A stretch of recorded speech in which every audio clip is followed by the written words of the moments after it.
Now, wouldn't you say though that in many respects we still do need the illegal immigration population to pick our strawberries in many Yes. respects to keep Yes. prices low on food and things like that? Yes, but we don't need 35 million to come here. And here's what's happening incrementally. As more and more millions and millions of unskilled, impoverished, world's impoverished come to the United States, they are putting out of work almost an equal amount of U.S. citizen employees. They're putting them out of our union labor forces, teamsters, construction workers, pipe fitters, things like that.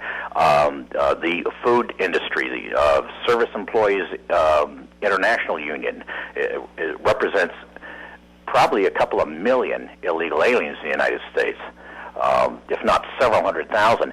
And if you're coming here to work for less money, because even working for less money here without benefits is still better than staying where you're at and trying to change where you're at, well, you're going to be putting a downward pressure on prevailing wages for Americans. So now you have, let's say you got 12 million illegal aliens who are impoverished. They require federally funded, taxpayer-funded subsidies to maintain a dignified lifestyle, get medication, get their children educated, etc.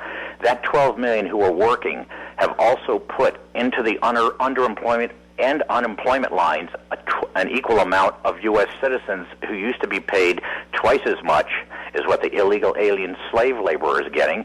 And that American citizen used to get medical benefits paid by the employer, retirement benefits. Those things will go away. That person used to be get guaranteed employment almost from union representation.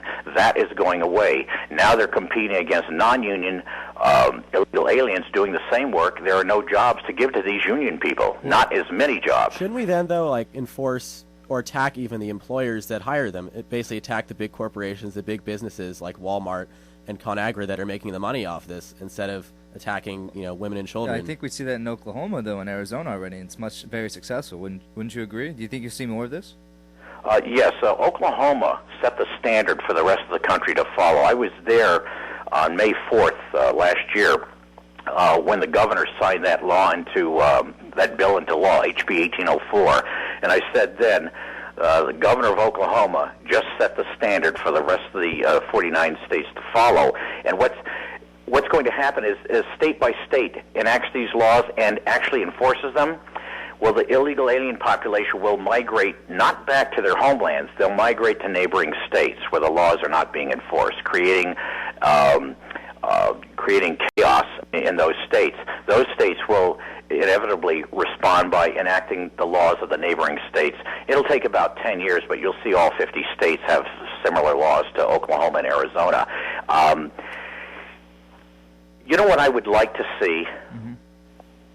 I would like to see these people return to their homelands and do in their homelands what the Minuteman Project is doing in the United States of America, bringing your grievance forward to your political governors in your country and demanding change, demanding a hearing.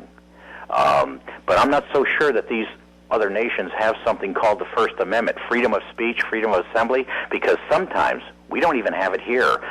Case in point, Columbia University, 2 years in a row, free speech for the Minuteman Project was stifled. And that's not the only university it's happened at or a public venue. Hopefully, if they do have that benefit of a freedom of speech and freedom of assembly, they should be returning to their homelands and fight in their homelands for what they deserve. Right. Rather than, and I can understand why someone from, let's see, use Mexico, since it's so geographically convenient to come to the United States, and there's so much economic, political, and social oppression down there, and outright racism, class warfare. No wonder someone wants to leave there and come here, because there's all these welfare benefit programs. We're a very wealthy nation, but just because we're a wealthy, beneficial nation now, and a prospering nation and a civilized nation, is no guarantee that we will be that way 20 years from now if we do not control who comes in here, just like the way you control who comes into your home. your neighborhood, your community.